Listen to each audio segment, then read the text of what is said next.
There's a lot of work at the start, but if you don't learn to manage, that's where stuff happens. So this is really, because something like 75% of startups are gone within 3 years. It's a really horrible number, but the amount of depression, anxiety, and suicidal ideation in the startup community is twice the national average. When you beat yourself up, especially in startup journey, in workforce, whatever, people can take stuff really, really personally, and that can weigh on you, and that then shapes all of your decisions and everything else. So I'd say to me, be a bit kinder on myself, be a bit more courageous, because there's more stuff I could have done. And for me specifically as a ex-digger, it's all about taking me time.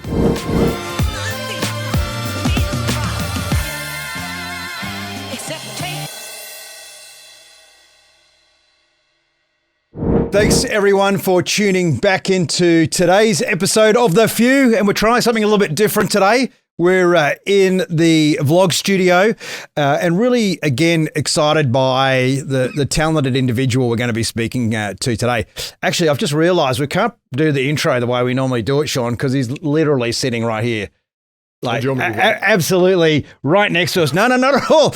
Everyone, this is Rhyss Edwards, our guest for the day. And the main reason I thought we should have Chris on today is because his nickname was also Boo. When he was in the military. So with that in common, nothing to do with all the amazing stuff he's done in startup businesses, working with veterans, having an incredible career in his own right, primarily because of his nickname. Chris, mate, thanks so much for coming on the show. And Sean, how you doing, mate? Great, mate. Feeling a bit left out here. My call sign's not Boo. You're like the third wheel today. So welcome, Chris. Great to have you on the episode today. Just raise your hand if you've got a question. Think we're going to need to. Awesome. So what we're going to do is let's start from today. And Chris, what we like to do on The Few here is unpack what people think success is, and whether or not they view themselves with a successful veneer. And you and I were talking earlier, and you've embarked upon a pretty interesting new startup, which is not only is it seem to make sense as a business, it does true good for people. So how do you define yourself in the context of success? I remember this question was sent through to me, and I think as we were talking on the street, it was that Napoleon Hill quote that success is the culmination of or working towards a worthy ideal or goal. And so if you use that as a matrix, then I would say on paper, I'm a success because I pretty much find problems to solve and then solve them with technology. That's awesome. And we're always looking for the recurring themes with our guests. And I reckon it's fascinating in the open gambit that Chris is talking about problem solving again, Sean. Absolutely. These themes. It just seems to be this entrepreneurial drive around wanting to solve a problem. So you talk about problems, Chris, and the problem space that you deal with is, I mean, it's a pretty emotive space. And no doubt it's a space that when you look at a lot of entrepreneurs, a lot of business is really just it's a churn, it's a money, it's a margin. There's not a lot of attachment to what they do. Why don't you give us some insight into what you do that gives you that sense of purpose in the field that have been involved in for quite some time? For me, because I've been out of defence now for almost 20 years. But time flies, eh? Yeah, I know, right? And I don't look a day over 49. And I think it's really funny because in defence, there's always a mission and it's always moving forward. And that's been my mindset this is my third startup in 20 years. And yeah, it's just been, I've got to have a reason to get out of bed. I couldn't just make widgets or make cakes. That just wouldn't work for me. So, but when I've got, and I was talking before, I've got pretty severe PTSD. And when I'm actually having really bad days, all I need to do is tap back into what's getting me out of bed or what's keeping me off a ledge. And that's actually enough. Yeah. And that's really when people say live to your life's purpose, that's ultimately what it's about, isn't it? It's about those days. And for everyone, it's a different level of getting out of bed. But that sense of purpose, and again, Sean, see it a lot, is critical for the people that make a difference. And no doubt within that framework, there's lots of tough decisions that have to be made and lots of dragging yourself up off the rug or the carpet or under the doona particularly, at the moment, because for Australia it's cold, it's 8 degrees. And it's such a huge topic to unpack, something like PTSD and turning it into the biz. You're like the guest that it's impossible to find an entry point into the conversation. And because I'm probably the shallow one out of the two of us, shallower, I might let Sean try and unpack some of your journey, Chris. What do you reckon, Sean? Where do you see Chris's journey as connecting to what you've seen and what you do? Yeah, so absolutely happy to dive in. But I guess one thing that we see, and as you said, Boo, there's plenty of people have, I guess, a different thing that might be keeping them in bed, so to speak, or stopping them from moving forward. But something that and I mean, I don't know from experience, but I know some close friends who have also PTSD, and that can really be a handbrake for you. But so the purpose piece is an important part of it. But was it always that, or did you have to? What sort of work did you do to get to the point where you could actually get that purpose to undo that handbrake and allow you to continue to move forward? Well, for me, it's actually really interesting. We were talking about this across getting coffee. So I came from a family with a lot of violence. So my mother and I were just beaten savage sometimes by an alcoholic father. So I joined the military with complex PTSD. But what Mum did when she left Dad was just instill in us a sense of service to country. So she became a local deputy mayor. She was on a federal remuneration tribunal. She worked with battered women. And so all of my family at some stage have been public servants, and 2 of them still are. So much so that when I started to work for Rupert Murdoch, Mum didn't speak to me for a year because I'd sold out. So it's always been about the purpose. Was your father in ex-military, or? He said he was a Vietnam vet, but I have never found a record of it. Yeah. Yeah, right. Interestingly. Yeah. How much does that experience shape you for today? Is that many of us don't really have those experiences, and we were talking about what a child gets upset with these days. Their TV's not working, can't turn on and do the PlayStation. Yeah, but that sort of experience, and is talking about it something that's okay, or is it a? No, it has to be talked about because it's like in America or in Australia we lose a veteran every 4 days, and we also lose a woman to the hands of her partner or former partner every 4 days. Wow! And people don't talk about this stuff enough. So whilst I'm deeply uncomfortable right now talking about it, it needs to be talked about because sometimes other people hearing a fairly similar story makes a massive difference. And as we talked about during the 80s, I was in service during the 90s as a peacekeeper and combat engineer, is that in the 80s they recruited broken boys because they follow strong leaders.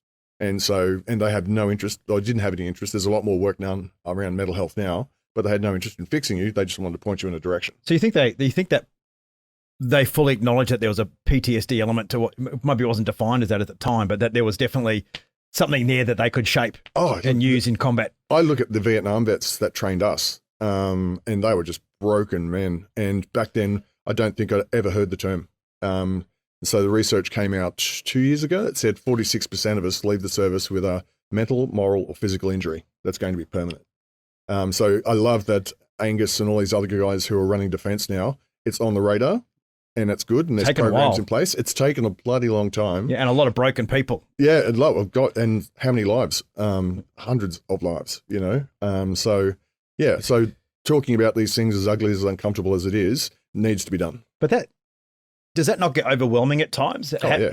It's not like, again, one of the treatments for PTSD is immerse in the event and then get away from the event. And here, I'd imagine dealing with statistics around domestic violence, dealing with suicide, like it is a deeply energy sapping enterprise, I'd imagine. So how do you balance that? How do you balance getting sucked into the vortex and having some positivity around it? I've got a wonderful partner who's ex-police, and she's very forgiving. And I've got a 3-month-old puppy that actually keep me young. And those are both intentional acts. I went looking for a partner that was going to be supportive, but also understood our community in a sense. And we were talking about manifesting before. Yep. This was on my radar. I wanted someone strong who'd done something purposeful. And she's also come from a background in ministry. So we talk about my faith and my challenges sometimes. And that's really good. That's really grounding. But for me specifically, like I've been away hospitalized twice in the last 3 months around PTSD, Yeah. and gone away to a retreat to talk about suicidal ideation and stuff like that. Yep. But so it's a constant, it's not a battle. It's just like it's an attention. So if I go running or I go swimming a couple of times a week, spend quality time with my partner, like we went and watched Hamilton last night and just immersed ourselves in something really beautiful. And that helps me switch off for a couple of hours and takes the load off. I tell you what, Hamilton, Yeah. we watched it last on the weekend with the kids, and those damn songs, they are like, Yep. they're like crack cocaine in your head. They just like go around and you wake up in the morning and it's like, oh, there's a goddamn song again. Yeah. At least it's a happy one. And Sean, in terms of the businesses that you work with, and I think with Chris, there's so many layers of depth in what he does. And maybe let's talk about that. Let's talk about what you're actually doing now in terms of providing a service to this community. Well, we've got this whole movement now around this afterpay, buy now, pay later.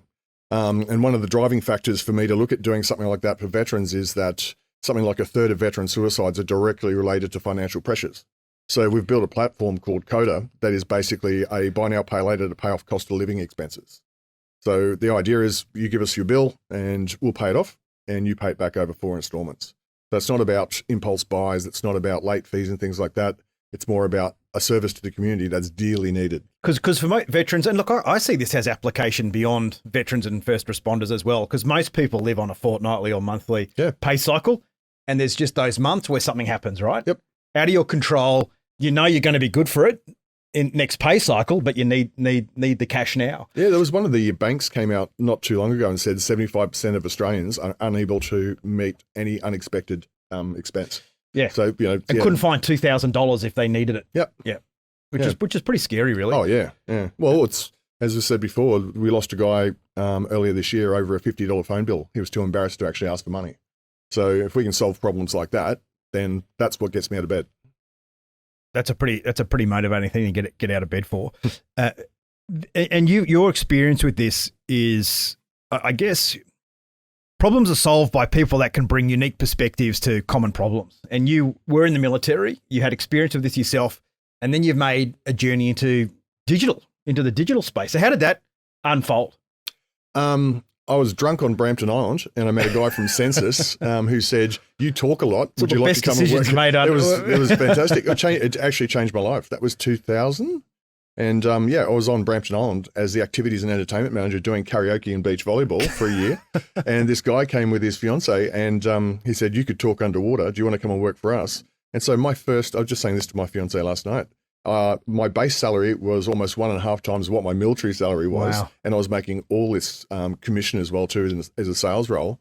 And then from there, Census was like Yellow Pages. And Yellow Pages online. Yeah. So back before we had Google, Facebook, whatever, we were selling Yahoo search listings and and trying to explain to small business owners. So you've been on the digital journey literally from when it was an embryonic thing. Yeah, pretty much. Yeah. And so every startup I've been involved in, whether I've funded or actually launched, has been a digital solution to an existing problem. Wow, that's amazing. Yeah. That's awesome. It's been fun and tiring. So Chris, Sean, I know you're out there on the fringes, mate. I'll jump in what I can. Yeah, it's a bit of a different context, this one. But one of the questions that and one of the things that I've seen in my own journey is, when going through and coming from and I'm very open with this, a background of having clinical depression for 17 years and knowing what it's like not to want to get out of bed and all those sorts of things that you think and feel at those low moments. How important have you found that having the right network of people around you has been in helping you to progress forward and to lift you up when you need it?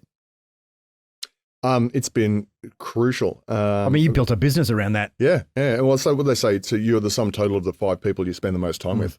So I've got rid of any toxic person. So I lived overseas for a couple of years where I came up with the idea for the app, and then came back, and it was funny, the people who wanted to hang around that were only there because you were buying drinks. As soon as you're not buying drinks anymore, they disappear. Yeah. So I've been very, very conscious of who I spend time around, both professionally. I've got a good psychotherapist that I work with, and he's been really good for me as well. I've got a couple of people that I speak to on a regular basis around mental health and wellness, and then I've got the fiance that I'm marrying next Friday, and congratulations! Wow, look at that. Thank you.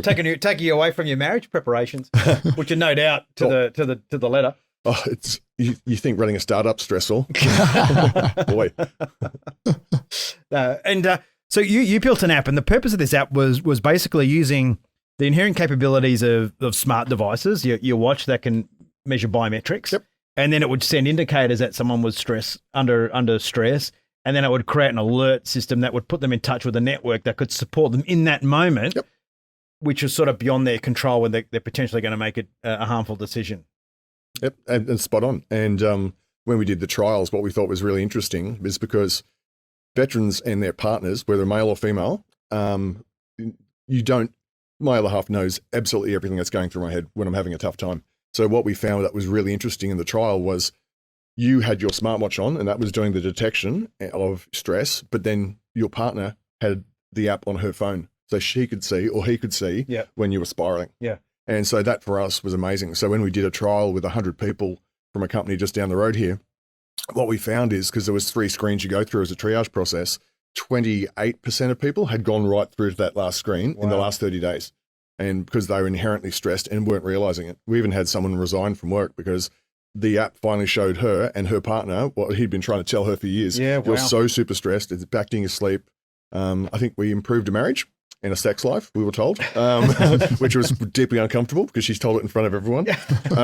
Still, there's a lot of people that would be paying good money for that. Yeah, well, there's a side benefit to everything, right? That's it. No, it was amazing to think that you could use common technologies in novel ways to actually make a really big difference. Yeah.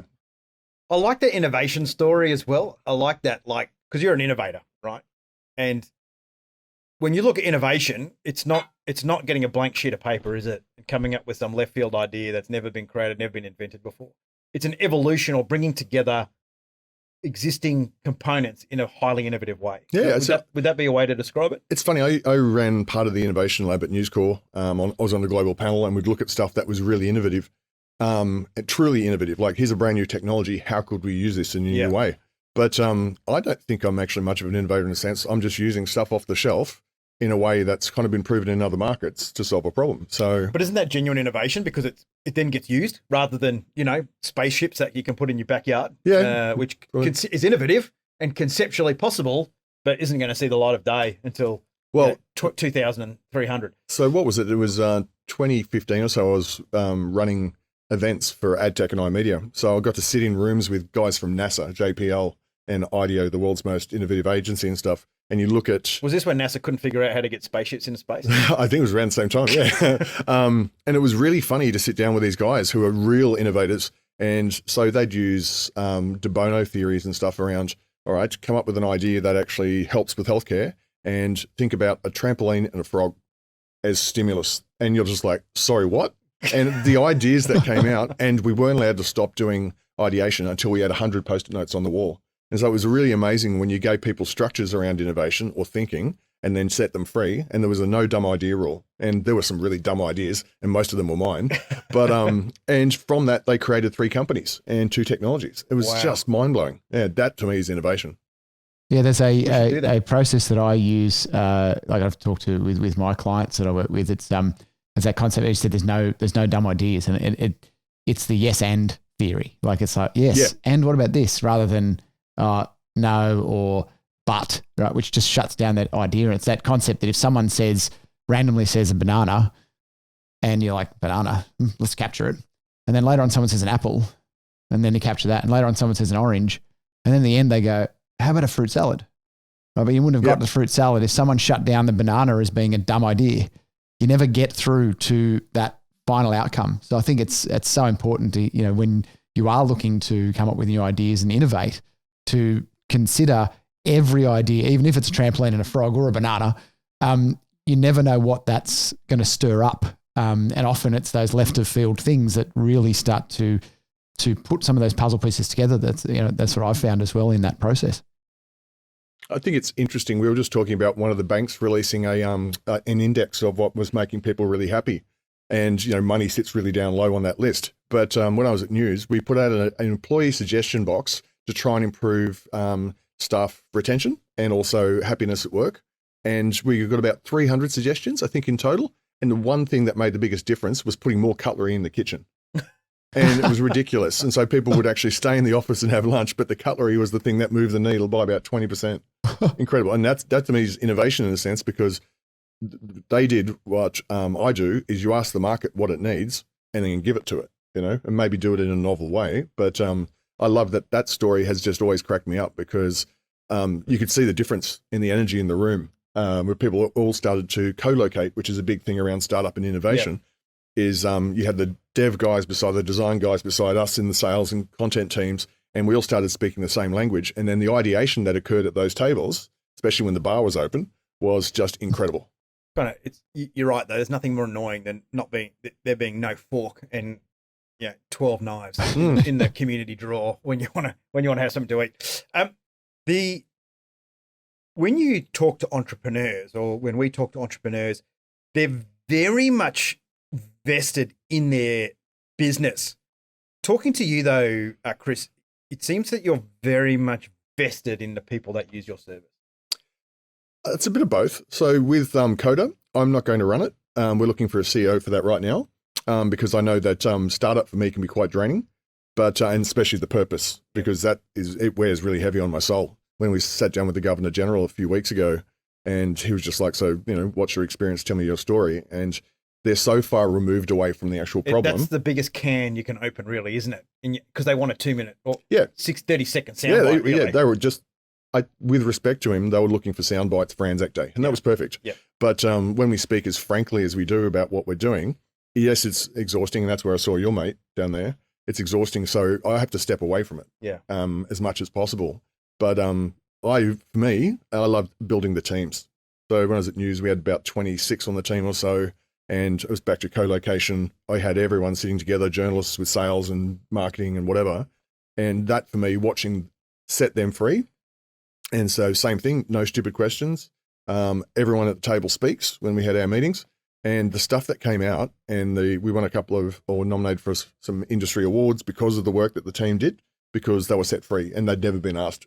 They never had permission to say, what about this? Yeah, wow, that's incredible. So for me, it's kind of the balance between the purpose and the team. So, Chris, in context, I mean, we obviously we also have a lot of small businesses and small business owners that have teams that listen to the podcast.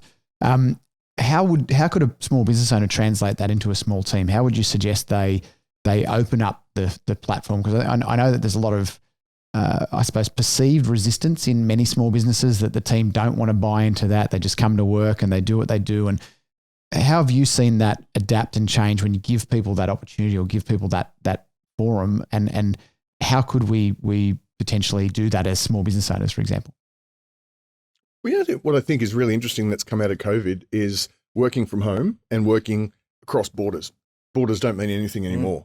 And so for me, when I do that, so at one stage we had 107 people working on the project in 5 countries. And so that took a lot of logistics. And now in this age of Zoom and calendar invites and everything, I would book in time with each of my teams one-on-one. We'd set structures around how we communicated, like the whole no dumb questions rule, and there was lots of communication, actually, and that was the thing. I think management has to actually accept that, as Richard Branson says, the idea is to hire smart people and get out of their way. Yeah. And so we'd sit down in rooms, and if it doesn't come from the top down, that everyone has a voice, and everyone has value, and everyone understands what the man to the left and right of them is doing and how they all work together, then it doesn't work. And I think small businesses struggle with that, because I think the owners can't get out of their own way. Oh, yeah. I think they're constantly, it's almost like a codependency. Yep. Where it's like, how could it possibly work without me? Or I'm going to, it's going to be 20 grand less I'm going to take out at the end of the year if I hire someone that's going to cost me 20 grand more, who's going to be more capable. So I think there's obviously some human nature barriers there. Oh, yeah. And you would have come across that. I mean, working, because I'm really fascinated to unpick what it's like being an innovator in a big company. Because some of the things I've observed in large organizations is there's either too much white paper brainstorming and not enough execution, or buried in old-fashioned execution. Yep. How do the two worlds meet and create genuine outcomes? I think what I've seen that's interesting, having gone through 2 accelerators in the last few years, is when you bring in the young and hungry and poor startups into a big commercial organization, and you start to see how they work. That's how I saw change. So when we're at News, when I was at Telstra, they brought in these people kind of like as inspiration. So this person solved this challenge, or they're doing this really well, and shut up and listen. But back to my point before, if it doesn't come from management all the way down through to the coalface, that we have this new way of working, or whatever structures we need, let's learn on the fly. Because what I've seen being in big organizations is that really slow to move, as you said, lots of white paper and a lot of ideation. inertia, and then vested interests, and then resistance too, because people are stuck on BAU. And then innovation should take up a percentage of your time. So when I was News and my startup, my time was divided 70-20-10. 70% was BAU, 20% was on product evolution or partnership meetings, and 10% was on pure just kind of go and find something that I'd never heard of before and dig into it. Mate, you just struck the biggest chord ever. You just said evolution instead of change. Yeah. Woo! Yes. That's for me. That's like that mindset is so different, isn't it? The evolutionary mindset versus the change, because change infers we're going from this steady state into this steady state. And there's so much resistance to the world of the word change is dangerous. Yeah. And I don't agree with revolution because we're not trying to change countries here, but evolution mindset and practices means that we're already here and you're acknowledging in a positive way that we're moving somewhere. And I think that's actually really interesting because back to the thing about millennials wanting to work in a purpose-built organization, when people have a clear goal and they buy into it, really good stuff happens. Yeah. Yeah. No, that's loving this. Just it's just such a. Why do you think it's such an easy concept to get your head around, but so poorly executed? I don't think there's accelerators, for example, like the two that I went through, they don't teach this.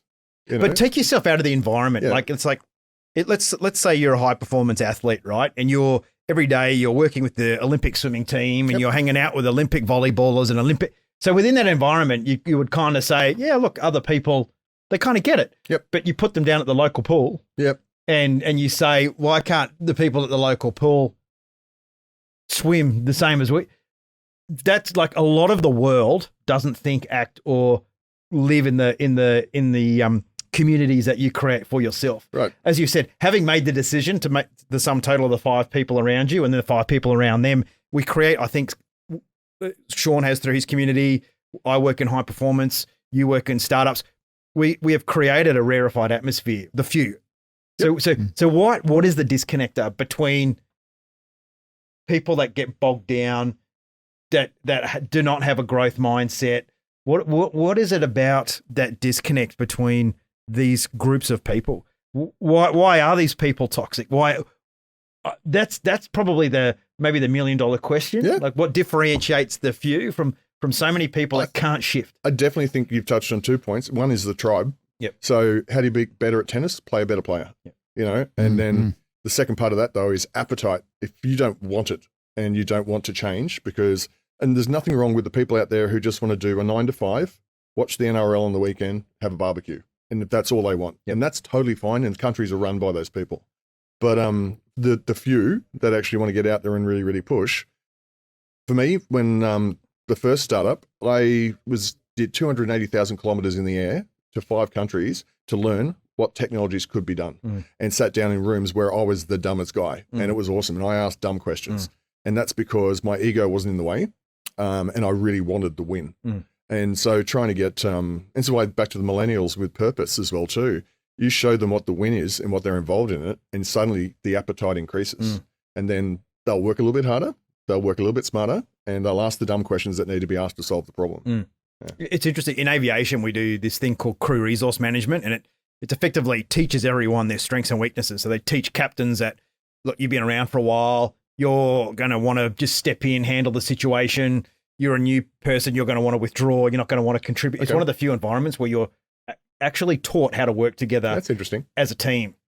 How valuable do you think that sort of training would be inside an organization to actually explain to people, you're going to feel this way because you're new, you feel this way because you're old, so get over it and come together, and you've got all the new ideas and you're at the coalface, you're the one that's actually expending effort, you're the one that's doing strategy, come together, create this mentor environment, create this, fusion of ideas and perspectives.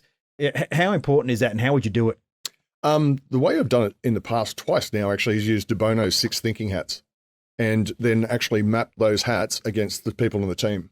And so, because that comes with a range of paradigms around how those people like to work. So, you can't have a team of all innovators because nothing's going to get done. Yeah. But, and being very clear about that as well too. So news is the best example of that because journos, for the most part, aren't big personalities. They're very good at what they do. And I had some brilliant people working for me. The sales guys never shut up and the marketing guys have a totally different hat. So when back to the co-location at the table thing, when we all sat around together and we talk and you'd get to see that that person's a little bit quiet or maybe there's a question burning and then kind of other people would invite them to participate. So I think it's definitely appetite. It's definitely team focus to actually get that level of transparency so that you get the outcomes you want. So I was deeply embarrassed 2 years into working for Mr. Murdoch that one of my team said, do you mind if we don't just do catch-up drinks on Friday? I'm actually Muslim. 2 years I'd worked with her. I know her son and everything, and I did not know that. And we all just wet ourselves laughing because it was like a big slap in the face. And then we started to question everything. And it was really interesting. Just those habits, just those almost like Western habits or habits you would have grown up with through the military, through I'd never all of us. thought We have to ask. drinks, right? That's a big thing. Oh, as CEO used to push around a drinks cart. He never really made it past the product team because we liked the drinks and they're free. But it was hilarious. So, and then there was another girl on the team who joined and 2 weeks after joining got pregnant. So she stopped coming to events, the drinks, and everything else because she was going to have a baby soon enough. And that's how we actually worked it out. And it was funny when we started questioning kind of everything in a sense, and then putting dumb ideas on boards and things and say, what's the problem we're actually trying to solve here? Are we just trying to make people happier? Do we want to do more innovative products and teams? Do we just want to communicate better? And I learnt from my team that I was too dictatorial in meetings. And so that's why we did the round table thing where it's like everyone speaks and I speak last. And that changed the dynamic something fierce. What was it like receiving that feedback? Oh, it was pretty hard at the time. Yeah. I was, because I'm a natural kind of type A personality. But I was actually humbled by it. I have to be perfectly honest. It took a couple of days for that to settle and maybe a few beers.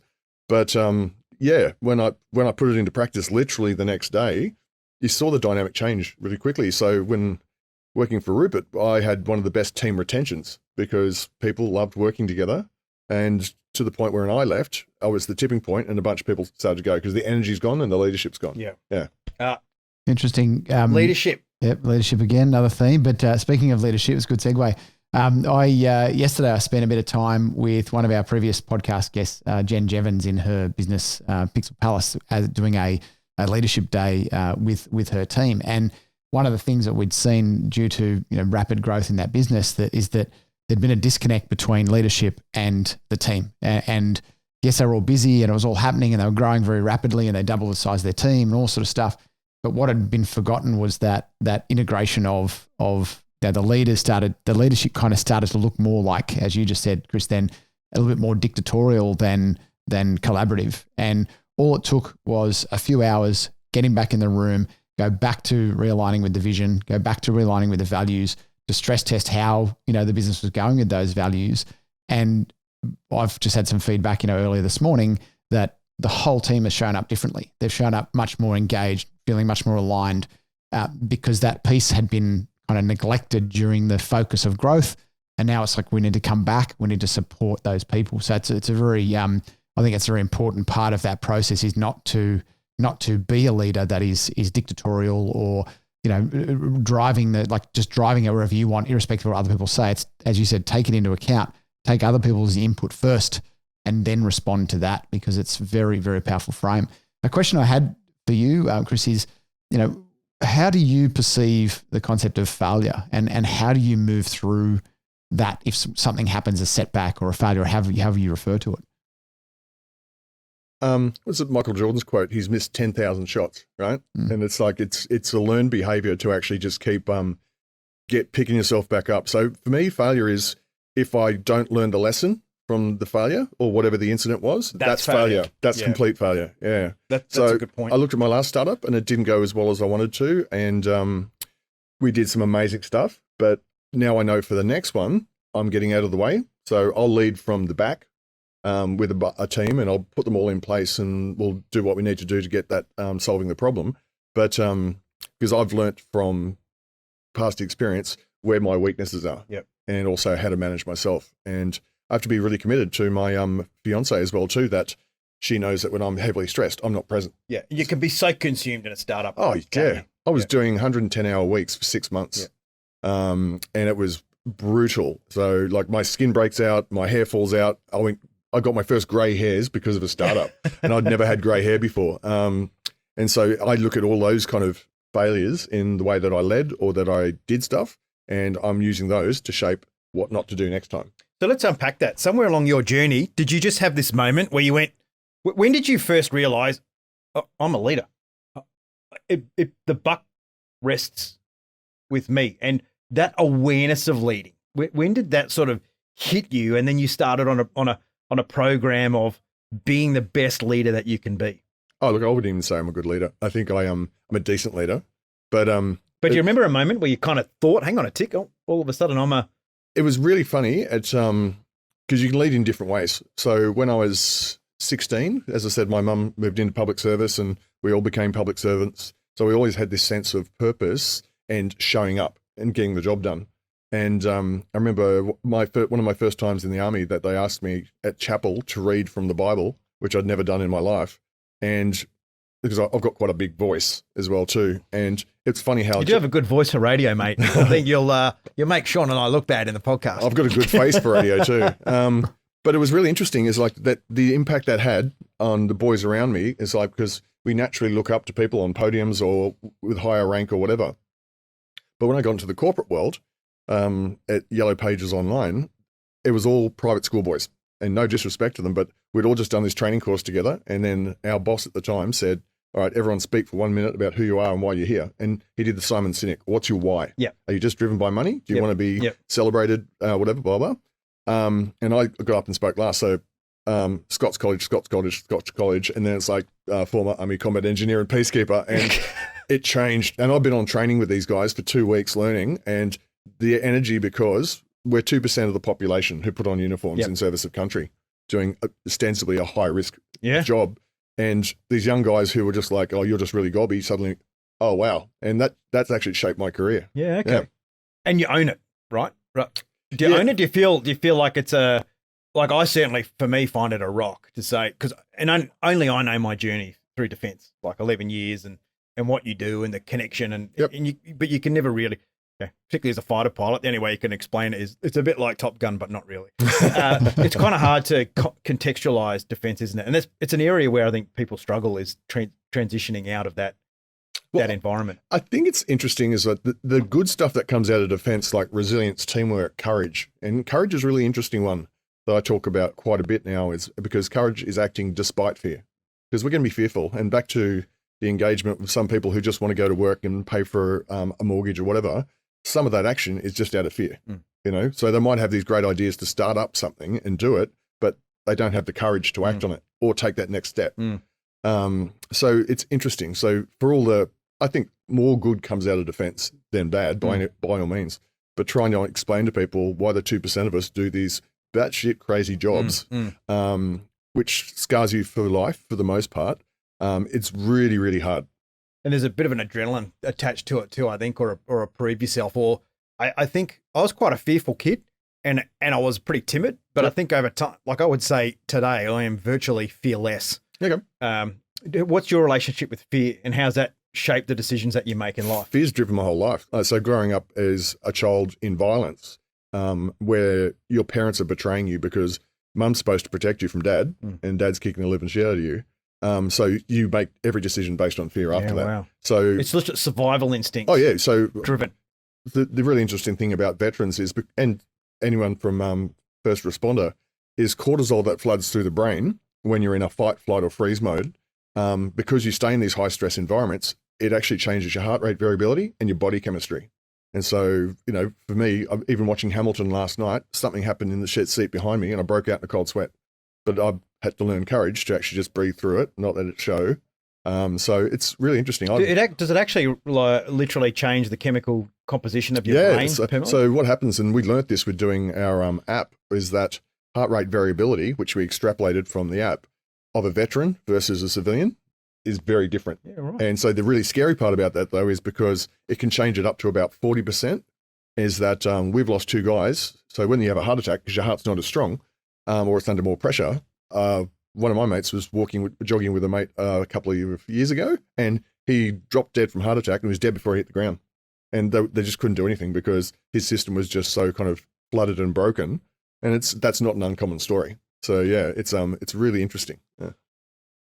And are there ways that with your digital solutions here, because I mean, like every great idea, it always starts with an extreme, and it starts with those first adopters, and you can see where you're coming from here and the extreme need to have this. But I see what you're creating in the digital space as having a very broad application. When we talk about self-awareness, Yep. we talk about that mentally, but clearly here's an opportunity to increase self-awareness physically as well. To it's very hard to, unless you have been to a psychologist, and unless you've started a journey to go, oh, I'm responding to this in an emotional way. It's not logic. I can provide some cognitive behavioral therapy techniques and get out of it. Most people don't do that. They feel something. Yep. They hide, run. They behave in a way that's not healthy. Yep. So could this technology provide cues for people? Yeah, well, we called it forced mindfulness. So even one of the suggestions was, when it started the triage process to help you breathe or use the app, if you noticed that you were stressed, we'd even suggest to you, go and listen to Calm or Headspace. And so what we found over the course of the 90-day trial was people became much more mindful of where stress sat and the difference between eustress and de-stress. The 50 Shades of Grey response when you're reading that or watching the movie is a very different response to fight, flight, or freeze. I never saw that movie. Yeah. Nor read the book. I made a mistake. I watched it. But what I thought was really interesting is that by the end of the 90 days, the frequency and severity of those stress incidents had reduced because people started to see that I get stressed coming into the office on Monday because I'm going to have to put in a sales report or something like that. And so they would do their breathing exercise on the way to the office. And so they were less acute by the time they got there. Wow. And the number of people who are just absolutely shocked by what was causing them stress was mind-blowing. Yeah. Chris, that's incredible. I'm going to get you one of these, mate. Yeah. You need one of these watches, Sean. I think so. No, it's incredible that you, and as you say, like it's like it's a push notification of awareness. You're actually helping people to be aware of their state when they're not in that. They don't have that necessarily that capability yet, or that skill that they've developed within. And we couldn't have done that 5 years ago without the technology. It's an incredible progression and utilization of something so basic as the watch, but to be able to monitor and address that with somebody and help them to become aware, as you said, where's this stress sitting? What's the actual trigger? And not only do the exercises, but I'd imagine that some people would change what they're actually going to do or alter their behavior to not then trigger that response even prior to that happening, rather than just do, say, the breathing exercises to support it. Have you seen that as well in this process, that people are consciously then changing or adapting how they do things to support what they now can actually Absolutely. tell? Yeah. So it was interesting that as part of the trial, what we also did was regular emails with ideas around how to be healthier or whatever. And we gave people challenges of doing those 10,000 steps a day. And so that's moving frequently is one of the best ways to actually burn off stress. And so people started really buying into it. So we had a scoreboard and everyone could see whose team was doing better or whatever. And that really started to motivate people. And then I think cumulatively, we lost hundreds of kilos of weight. Wow. Of all these people. But, and then we were focusing on sleep. So sending them a prompt and watch this video before you go to bed, reduce the blue lights in the room, temperature below 21 degrees, blah, blah. And people started doing it. And that's why I think we got to the end of that whole testing cycle and we had less frequency, less intensity of incidents. I knew my partner shouldn't put the heater on before bed. It does my head in, having the room hot. Unbelievable.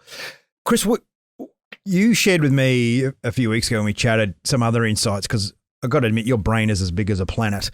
But what I'm really interested in picking your brain on here is you've obviously moved into the digital space with well-being. When we look at emerging technologies, when we look at AI, machine learning, augmented reality, what is the future for humans and well-being and the interface with digital if we project out 5-10 years? Oh, one of the pet projects I'm looking at the moment is called a cobot to work on Alexa or Google Home. And the idea is social isolation is probably going to kill more people than obesity. And so the idea of having someone to talk to in the house. And so a cobot is a 3-tiered chatbot. And the top layer is the discussion layer. So you ask a question. Yep. The next is the objective layer, which actually goes and points you in the right direction. And then you've got the content layer that actually surfaces up whatever. And I'm starting to look at this right now with AI, is turn that into a conversation. So when you walk into the house and you're like just talking on the phone, and stress in the voice is the easiest way to denote stress in the body outside of heart rate variability, Alexa could actually hear you being stressed and initiate a conversation. So that solves the social isolation thing to an extent, because what we've learnt with AI and avatars, for example. So veterans in the States at the moment are dealing with, I think her name is Ellie, and she's a computer generation. She doesn't record what you're saying or anything, and she's watching you and she's talking to you about your PTSD symbols.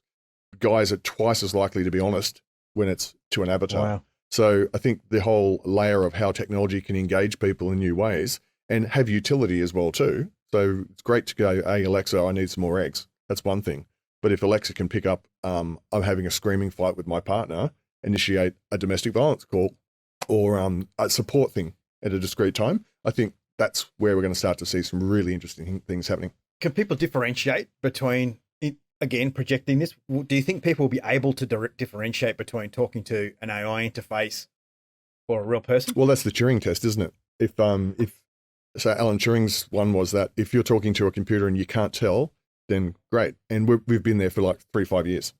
So, and I also like that there's a wonderful safety element of talking to an Alexa or something. So my other half in the car all the time is like, hey Siri, this, hey Siri, that. So we understand the utility. Now we have to add some complexity and kind of, I think the trust is already there, you know? How quickly is that moving? Really quick. Oh my God. I've got a friend working on it at the moment to work with elderly people who are, you know, isolated or living in a retirement village to initiate contact between the kids and grandmum, so she knows that someone still out there loves her. You know, that's I think that's almost ready to market. So wow. And so we did the test with the cobot a few weeks ago, and yeah, it was brilliant. So you could choose different voices and everything. We're looking at actually doing fake celebrity voices as well too. So get coached by. You can have my voice, Sean. Excellent. In your house. I hear it enough. Are you okay, Sean? I think it's such a broad potential application of that. You know, just the concept of, you know, connecting grandma to the grandkids or to the kids or whatever. Or because I think it's myself sometimes. I'm like, oh, I haven't called my dad or whatever, because you get so busy that, and there's all these other notifications and things that are kind of bombarding your emails and calls and this and that, the other, that some of that really important stuff can get forgotten. And I think that ability to prompt us to make connection, to reach out, to engage with those that, you know, we care about. I think that's a really, really positive thing. And as you say too, you know, I guess a lot of this came from the basis of working with veterans when it comes to heart rate and stress and things like that. But that can apply across the board with anybody wearing a watch, anybody that's having an argument, anybody that's going through a challenging period, or, you know, imagine how many thousands of kilos of weight can be lost, you know, as that community of people using it becomes larger. It's mind blowing. Yeah, I think once that interface with Google or Amazon starts to become, because sometimes it's a bit clunky, right? Or Siri, it'll, you know, does not compute. I don't, you know, when that starts to mature, and I think you nailed it on the head. It's about trust, isn't it? When that interface starts to become seamless. Yep. I think that's transformative. Well, I mean, my thing that freaks me out is Facebook, when you say something and then you see the ad. Yeah. So that's trust is eroded there. And what's going on with that? Well, it's obviously monitoring, right? That's a gross invasion of privacy, isn't it? Well, if you watch the Cambridge Analytica documentary and you look at how social media is being used in very different ways, manipulative ways, you know, you have what's called this experience tunnel. So if we're friends and I just follow free news sites, that's my whole experience of the world. Yeah. And then Boolean search in Google, I know what I'm looking for. And if you don't bring me semantic information that broadens my world, I just stay in this rut. Yeah. So I think technology being used proactively to initiate a conversation with somebody who could be stressed, or I've just seen that your calendar is really, really full. As soon as you walk in the door, let's do a breathing exercise, or let's go for a walk or whatever. I think that's where it gets really interesting. Yeah. Yeah. And I presume that you can also broaden belief structures. It seems to me one of the downsides of social media and Google right now is it actually reinforces negative belief structures. Yeah. It's so dangerous. Someone showed me a hack recently to clean up my newsfeed, and so the best and worst example of this is when I split up with my ex-wife and had my suicidal time. I changed my Facebook status to separated, and within 5 minutes, I think I went to the bathroom or got a coffee, came back, and I was getting ads for Asian brides. Yeah, wow. Now, you just look at what that did to me in a really vulnerable time. Yeah. No context whatsoever. Yeah. And then you looked at what happened with the US election. So they were doing dynamic ad generation. So Trump's campaign did something like 60,000 different iterations. So if you'd liked Ford Focus as a car, here's a photo of him in front of a Ford Focus or something like that. And then Hillary's campaign was like a couple of thousand. So they were actually just using dynamic data on the fly to manipulate an agenda. Then that for me is really scary. But when we have devices in our houses that add value to our lives, I know someone who they've got a speaker in their house, they talk to their dogs because the dogs get really anxious. So while they're away, they can speak to the dogs. They'll dial up the actual app and talk to the dog. Does that work? I wasn't sure if that would work. I think it's hilarious. Dogs can hear you on the phone. Because apparently it sits right in front of their TV, and the dog is less anxious and doesn't make such a mess of the house if they get to speak to mum or dad twice a day. Wow. And I'm considering doing it for ours because she's a monster and I'm sick of losing skin. But yeah, we leave her alone and everything gets destroyed.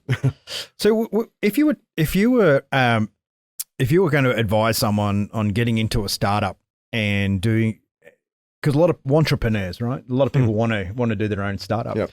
What would be the sort of 3 tips that you would give someone who genuinely, not someone that just wants the Ferrari, but someone who can identify genuine need, but the gates and the challenges of fundraising, of doing various things? What would be kind of your 3 keys to success for someone to get this piece of innovation off the ground? I would go and I love this rule of never eat lunch alone when you start a new role. And I've used that my whole career. So go and ask the dumb questions, meet the CEO, meet whatever, but find the domain experts, someone who's doing it or fairly similar, and sit down with them and actually have a chat. For me, that made a massive difference for everything I've done. Even now, learning how to do a buy now, pay later solution, so new to me, but I just sat down with the smartest people. And I think people can be quite generous if you're just saying, look, this is what I'm trying to do. Can I just pick your mind? If they can see your purpose, though, yeah, you think they sort of come on board with it? I really do. As long as there's a purpose. I mean, if you're just going to make widgets, or make money. I want to make a fortune. Give me all your ideas and IP so I can use it myself. I think definitely if you can attach a purpose to what you're doing, that gets people on board. People come on board and people steer you to other people. But yeah, never eating lunch alone. And so networking like a boss is actually the one thing I see startups tank at all the time. And having been in corporate and in events for years now, it's we used to have to train people how to go and start a conversation across the room because you do not know what's going to come out of that conversation. And our rule with events was 3, 3, and 3. Meet 3 new people, meet 3 vendors or technologies, and find 3 actions that you're going to take back to the office the next day. Love 3s. Love the rule of 3s. Yeah, and so we gave that to people on stage, and we watched them starting to do it. And then gave them a little flyer. So what's your 3, 3, and 3? And we saw the needle being moved. So I guess, and the other thing for the startups for me as well too is manage your mental health. Just be really, really focused on who your tribe is around you and not just going 100-hour weeks, which is so normal. Yeah. And underpaying yourself and just letting your health slip. A lot of coaches say that you have to do that though. You know, a lot of people that advise people that they say it has to be your one thing. You are, if you don't put 110% of yourself into this, you will fail. Is that true? I agree and disagree. I mean, there's a lot of work at the start, but if you don't learn to manage, that's where stuff happens. So this is really, because something like 75% of startups are gone within 3 years. It's a really horrible number, but the amount of depression, anxiety, and suicidal ideation in the startup community is twice the national average. So, and that's because people aren't managing themselves well. And that's what I'm saying. Like with the one I'm doing now, I'm getting out of the picture. You know, I'll be the ambassador for it. But that's a very conscious choice about myself, my relationship, and my product. My product will be better for it if I'm out of the way, and I'm taking time for me. It makes a massive difference. And so when I was at the start of the journey, when you're so excited and you're full of beans and you're running 100 miles an hour, it's cool, but then it gets draining. So, yes, absolutely spend a few months, do it as a side hustle if you can, till you get up to a certain amount of money, which I think the argument is you should be able to replace your salary before you leave your job. Yep. And the tribe. It's all about the tribe. Yeah. No, I agree. And I like the side hustle concept as well.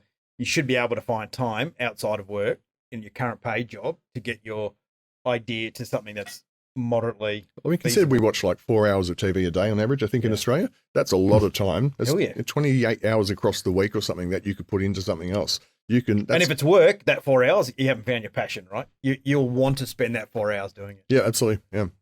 Cool. So Chris, clearly you've covered a lot in your journey so far. If you were to take some of those lessons and go back to a younger version of yourself, what would you go back and what words of wisdom would you impart? I think I'd actually say, with absolute honesty, to be kinder with myself, because I've done a lot and there's so much more to do, which is awesome. But when you beat yourself up, especially in startup journey, in workforce, whatever, people can take stuff really, really personally, and that can weigh on you, and that then shapes all of your decisions and everything else. So I'd say to me, be a bit kinder on myself, be a bit more courageous, because there's more stuff I could have done. And for me specifically, as a ex-digger, it's all about taking me time. So when I worked for Rupert, we worked massive weeks, and we played really hard as well too. And so I was the guy when someone came over from New York, because I was always single, because I didn't have time for a relationship. I was out with them, at various clubs and places, drinking champagne till 3 a.m, going straight back to work the next morning. And so that's been a career People thing. aspire to that though, but I don't think they realize there's two sides to that coin. I think right? when you're really young, it's doable, because I left defense at 28. So I had a learned behavior of big hours, and you know what it's like when you're deployed or operationally. You can give until you pass out, basically. Oh, yeah. The machine will take as much as you give it. Yep. It never says stop. Yeah, and then if you don't stop when you get out, that's where the damage actually starts to happen. And as we're talking about dad injuries at the moment, that stuff happens more frequently when you're not looking after yourself. Yeah. Be kinder, be more courageous, and take more time, That's awesome, mate. And that wraps up another episode of The Few. Thank you to our partners, Afterburner, for team building, development and alignment. We understand now how important it is to have the right people around you. Get them on board with where you want to go. Momentum Media, the largest industry publisher in the country, connecting your business to the Australian community. ICMI, Australia's premier speaker bureau, representing the few that do fulfill their life's purpose. And finally, Sean's Inner Circle, the business coaching organisation for small and medium enterprises looking to make that next step. Thanks again for listening in and downloading today. Please leave a review on whatever platform you are currently listening to this podcast, and reach out to our partners who can help you make the transition to the few. Thanks, Chris, for coming onto the podcast. You've shared a lot today, and your journey has certainly been one that not many people have, and I think a lot of people would probably keep it a lot closer to their chest than what you've done, mate. And what you're doing for veterans, what you're doing in business is incredibly. It is very selfless. It's a very selfless act. So super appreciate you being on the podcast today. Pleasure. Thank you, Chris.